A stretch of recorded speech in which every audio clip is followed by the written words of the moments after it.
problema, merong sagot na kisaya. Sa simpleng bagay may diskarte, laging handa pag-thinking everything. Kahit anong hamon, hindi uurong, maski style, tuloy-tuloy lang to. Dito sa vlog, sama ka na, abot ang pangarap basta pwede ka. Maski TV, tara na't makiray, pag-thinking everything, walang imposible. Kung sa channel ikaw ay inspired, kaya natin to. Okay, good morning guys. Ayan, start na tayo. Ito galing sa customer ko doon kahapon. Ngayon ko lang gagawin. Ito, yung kanyang orbit pan. Hindi ko alam kung anong problema. So buksan natin. Tapos tanggalin natin yung blade. Ay, matigas. Ayun.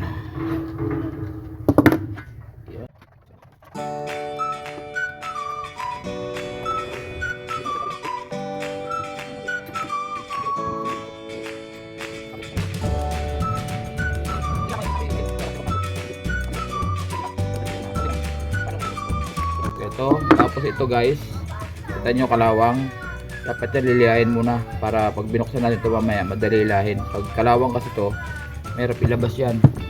Ito kailangan ng liha to, kailangan makinis yan. Yung mga kalawang na yan tanggal dapat.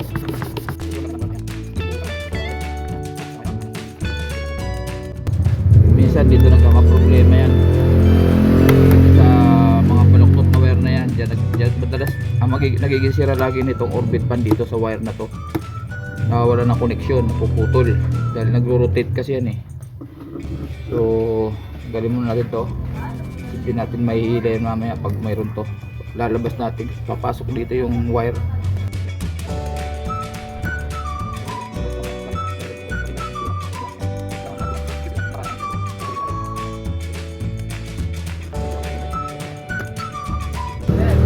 May dugtong na siya guys, ayan. Okay, naputol na rin to dati, kaya rinemedyohan ng huling gumawa. Ayan o, ayan, may sunog, ayan o. Ayun, putol, ayun. So malamang dito nga problema, pero baklasin pa rin natin para ma-overhaul na rin, dahil pag ganyan mga ceiling fan, ayan o guys, may sunog, ayan o. Ganyan ang itim o, saka dito, ayan o. Obligado, tanggalin na rin natin to para ma-tuloy natin to, kasi magdudugtong, ayusin din natin yan mamaya. Yan, para madaling maghila rito ng motor. So baklasin natin.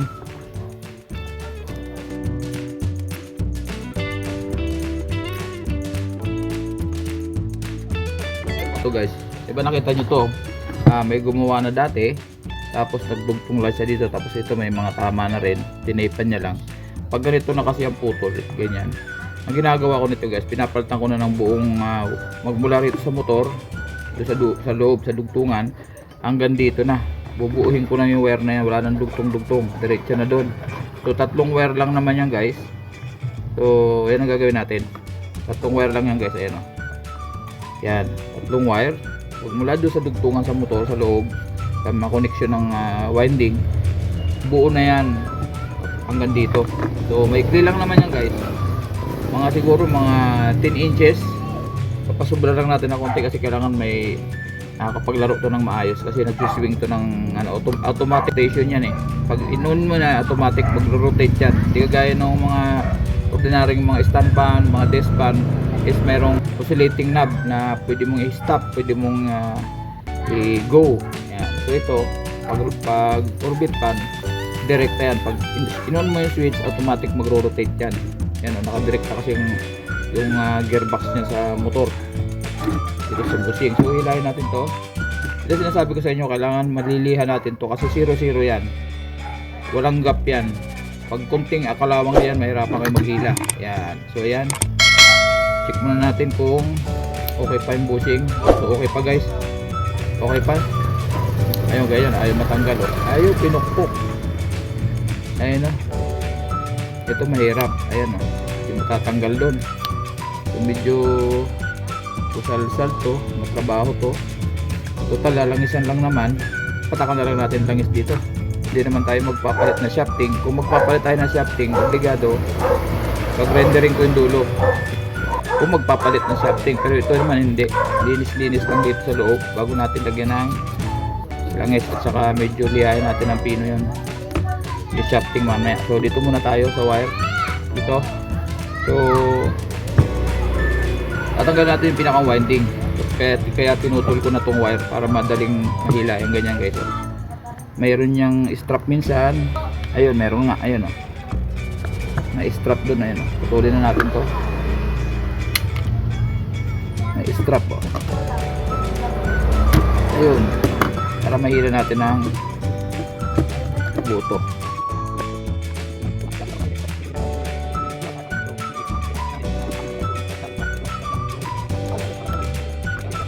Ayan.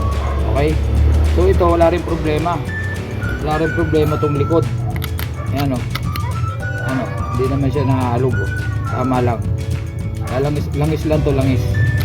Tapos siguro gagawin ko dyan ay okay pa naman yung kanyang oil pump, langis lang talaga, natuyuan na, kaya nag-init na rin tong wire ito wala raw power dahil nga siguro dahil dito, pero para sure ano natin to, resistance check natin. So ito yung ginawa dati nung, ayan guys, ay patay tayo, nakarekta na yata, kagwang. Ito guys, renekta. Sana buo pa yung motor kasi renekta. Pwede rekta pero kailangan may maintenance kayo. Every 2 months, every 3 months kailangan nalalangisan nyo yan, kasi once na nakarekta yan, pwede naman gawin yung rekta, totoo lang, kaso lang extra tayo maintenance. Kailangan make sure na na-maintain nyo yung electric fan, lagi nyo na malalangisan every 2 months, ganyan. Depende sa gamit nyo. Balta natin to para malaman natin yung resistance nya. Yan guys, kung magre-rekta kayo pwede naman, wala nang problema, lalo kung freewheeling pa yung kanyang shafting. Yan, line 1 gray. So ito yung kanyang capacitor tsaka yung speed nya. Okay, so dito yung line 1, mayroon may reading pa automatic. Hindi to akin, hindi ako gumawa nito kasi hindi ako nagre-rekta. Yung iba pwede namang magrekta, pero kung nabuksan mo na lang naman, kung ako gumawa nito is ano, kaya lagyan ko na total. Kumbaga sa may rules tayo rito last touch, ikaw huling gumawa, ayusin mo na. So tanggalin natin to, total magpapalit tayo nga pala ng wire, diba? Sabi ko sa inyo kanina, papalitan na natin ng wire yan buo para hindi na siya dugtong. Ayan guys, ayan kita nyo to, reconnect. Pakikita ko sa inyo mamaya, tanggalin ko lang muna to strap. Ito yung power, dahil andun yung fuse. Ito kita nyo, napot yung pinutol. Ayan pakita ko sa inyo guys ito yung fuse, ito yung kabilang dulo, tapos ang natira syempre dalawa, yung kadugtong nito doon. So ang ginawa ni technician is pinulupot niya na lang to. Siguro wala siyang dalang fuse nung ginawa niya to, o may idea siya kung paano pagrekta. So ginawa niya, ayan guys, renekta niya, ayan. So lagay natin to para mapakita ko sa inyo. Yan, so ganito yan, dito yan nakadugtong, itong isa dito, nakita nyo naman yung haba, diba? Yan ganyan siya dapat. Ito yung fuse guys, to thermal fuse. Ayan, thermal fuse. Pumutok to nung nag-overheat, siguro nung nasira to, nag-overheat, nawala ng power dahil pumutok tong fuse. So dumating si technician, binuksan to, tapos pinutol niya to, yung dalawang wire, titira yung connection galing dito, pinagdugtong yung dalawang wire. So rekta na tawag dyan. Actually hindi to bypass, rekta, kasi ang bypass nandun sa labas sa labas ng motor. Kumuha siya ng wire dito sa capacitor para papunta doon sa line 1 para magkaroon ng power yung capacitor. So ganyan ang nangyari dyan. Tatanggalin natin to ngayon. Yung iba kaya ayaw na magbaklas nito kasi nga delikado. naintindihan ko rin naman sila kasi mahirap maselan nga naman pag mamaya magalaw mo pa yung wire, may matamaan ka. Ano, so napakaingat, dapat extra ingat. Huwag tayong makakatama ng hibla kasi gabuhok lang ang winding. So pag may natamaan tayo dyan isa, kagwang na, sabi ni Idol. Ayan o, diba maselan na yun o. Pag may natamaan ka dyan, imbes na buo pa yung motor, palit. So ako din nag-iingat din ako kasi nga sayang mag-aabono tayo ng motor kasi buo naman yan eh. Yan o yan. So tanggalin natin yung strap. So ito, tatanggal na natin tong fuse. Diyan din natin ilalapat mamaya, pero pwede natin hindi tanggalin yan eh. Pwede naman tayo maglagay dito papunta rito eh. Kaso lang ito na nga, ayan, hila ulit ito. Ayun, ayan yung fuse nya, yung dating fuse. So dyan din tayo maglalagay, pero tatanggalin natin tong itong naiwan na wire na yan. Tanggalin natin yan, at saka magkakabit ulit tayo ng 3 wire na mahaba para hanggang dun. Di ba sabi ko sa inyo kanina, kapalitan na natin ng buong wire yan. So ito, nakakuha na ako ng wire. Yan, mahaba-haba ito nilagay ko. Ayan o, di ba sabi ko sa inyo mga 10 inches lang. Ito siguro mga 16 inches to, mahaba para mas maganda. Tapos ang wire na to is apatan. Ayan, so apatan to dahil sa ano to eh, sa mga despan to eh. So hindi na natin to babawasan, puputulan na lang natin somewhere yung sagad, yung isang piraso ganyan dito somewhere.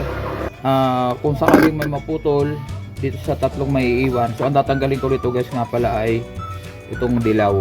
Itong dilaw tatanggalin ko, parang lumalabas kasi ganito yan oh. Puti, diba? Puti sa labas, gray sa gitna, orange, pink yung nasa labas. So itong kapalit niya yung pula. So para may color coding tayo, hindi tayo mahirapan. So bawasan ko ito ng konti. Yan, yung cover para madali tayo yan, dali lang baka matamaan yung loob. Yan, tapos putulan natin ito, bawasan natin ito dito. Yan. So ganyan siya, puputulin ko itong dilaw, bawasin ko to sagad, tapos andyan nagtira ko ng konti para nasa loob siya. Wala namang problema yan dahil may cover yan. So ganyan ang gagawin ko dyan. So ganyan magkakasunod-sunod dyan, ihinang natin yan doon. Sasabay natin yung thermal fuse dito, sasabay natin thermal fuse dito, itong dalawang paa na yan.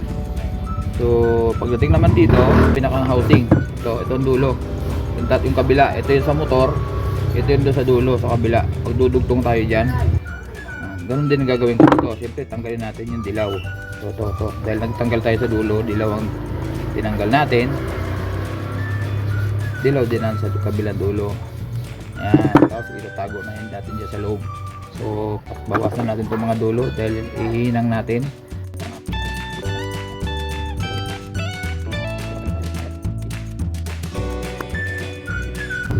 Ayun, testerin natin muna yung wire natin na paggagamitin, baka mamaya may problema. Testing. Okay, so dito muna tayo sa pula. Yan, kabilang test probe yung pula. Siyempre sa pula tayo din mag-test. Ayun, meron. Sunod ay gray, meron. So isa na lang yung puti, sana buo rin. Ayun, meron oh. Ayun, meron lahat. So good yung ating wire na gagamitin.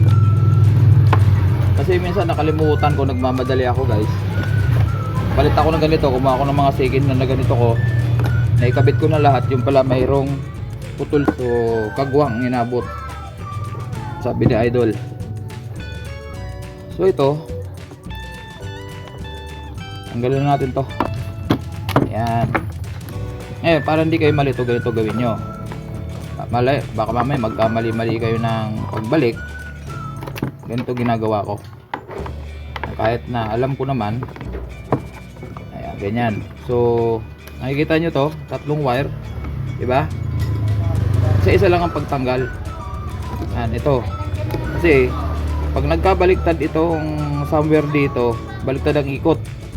Imbes na forward, magiging reverse ang ikot ng hélice natin. So para hindi tayo malito, pwede namang baklasin ko lahat yan. Kaso lang, para lang maintindihan nyo, 3 wire lang naman to. Ito pinakamadali kasi 3 lang ang wire, hindi kayo magkakamali. So yung pink papunta sa capacitor, sila mag-isa doon. Ayun o, diba? Sila mag-isa doon. Ang kulay pink to, itong wire na to. Ito yung pink papunta doon sa capacitor. Tapos yung isa, yung puti, kita nyo to, nakakabit dito. Dito yan sa line 1 ng kuryente. So 220 to guys, 220. Tapos yung gray, ito yung gray, punta naman sa line 2 ng kuryente, ng plug ng ating saksakan. Magkasama niya yung isang wire ng capacitor. Yan, line 2, line 1 dito sa puti. Yung line 2 ay kasama yung wire ng capacitor at saka yung isang kulay gray na papunta sa motor. Okay? So, ganyan ang gagawin natin para hindi tayo mahirapan, hindi tayo magkamali. Ayan o.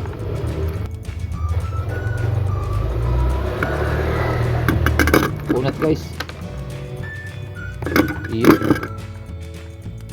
Yan. So, hindi natin gagalawin yan.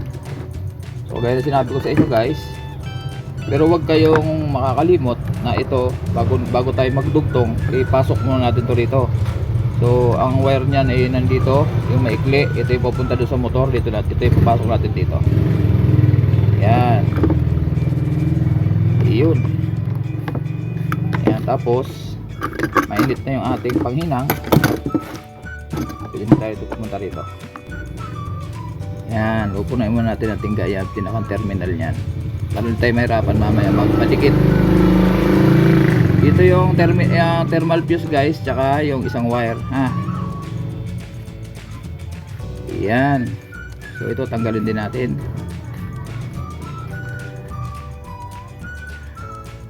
Ang bihira.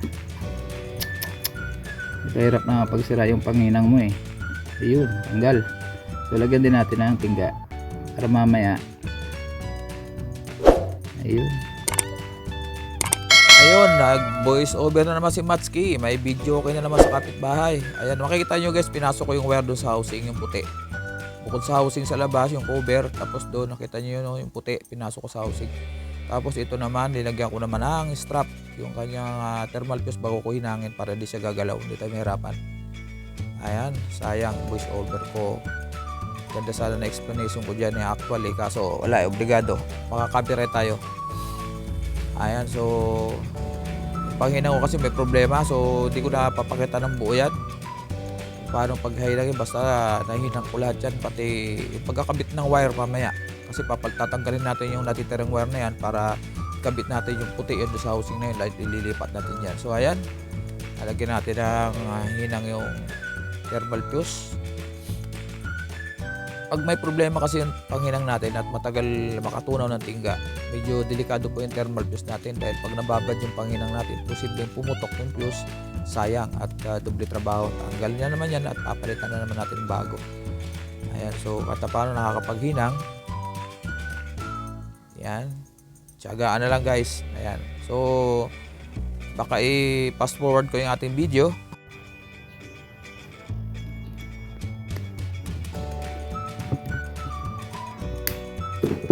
Guys, ito nahinang ko na, hindi ko na sa inyo pinakita kasi mahirap. So ito, tali natin to rito.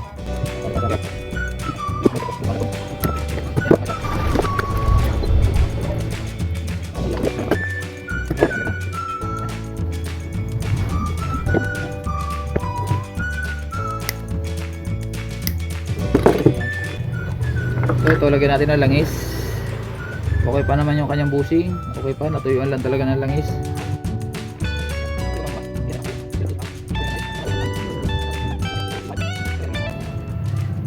Ayan, tama na. Siyempre, tanggalin natin yung sobra. Hindi pwede naglalawa. Ayan. So ito, okay pa naman guys. Wala namang problema. Siguro, kunting liha lang para kuminis yan ng medyo makinis-kinis na konti. Hindi ko na natanggal guys dahil busalsal yung dulo, pinukpok yung nung huling gumawa. So dahil lang natin na 1,000 to. Sabi ni Enting dito raw pag ganyan daw pagliha. Yan, tama naman siya kasi pag malalim na malalim lalo. Pero ito naman hindi naman ito malalim, tinanggal ko lang konti ribaba dyan ng konti kasi may gas-gas ng bagya, gas-gas lang naman, so pwede pa naman siya. At tanggal natin yung alikabok, tapos balik na natin si Jans. Ito salpak natin. Ayun. Ayan. Ayun. Ayan. Ayun. Ayan, pwede na yan. Ayan, tama lang. Ayun. So, kabit muna natin to.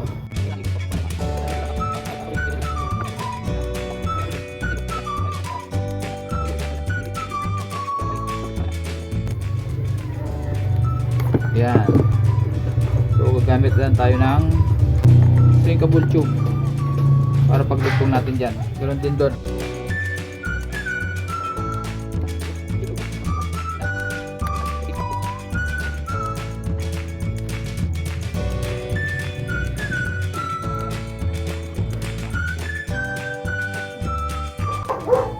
Yan.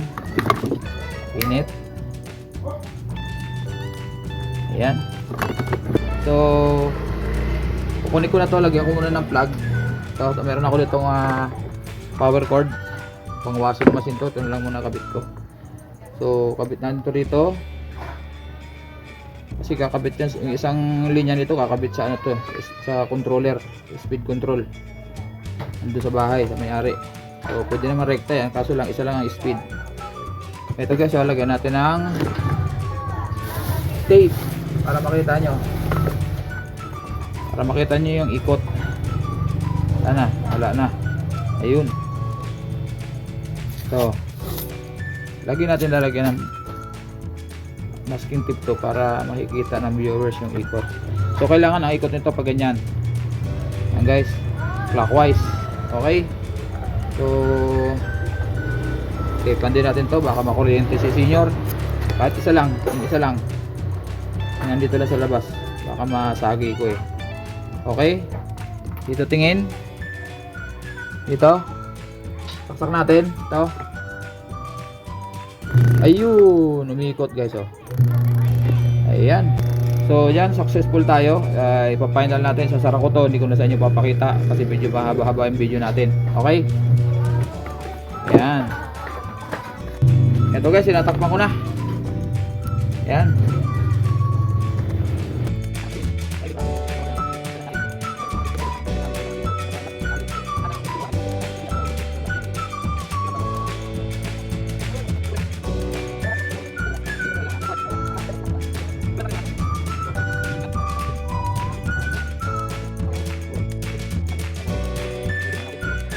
So, kubiran na natin to bago natin test paanda rin.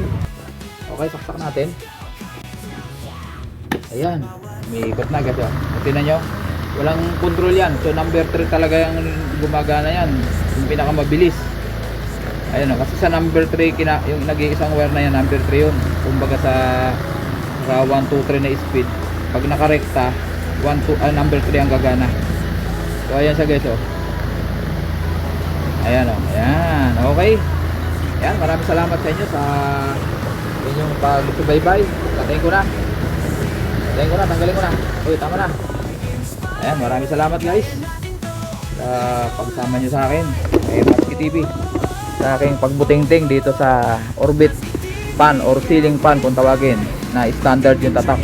Naging problema niya ay pumutok ang fuse, tapos pinagawa sa iba at renekta. Hindi ko alam kung nilangisan, pero pumutok tumigil uli. Pero ang nakita ko kanina kasi yung mga wire nasunog. So ito yung tinanggal ko. Hindi na natin renekta. Pinalta natin ng bagong fuse para medyo tumagal-tagal ng konti. Ayan guys, maraming salamat sa inyong pagsubaybay. Matsky TV. Bye bye.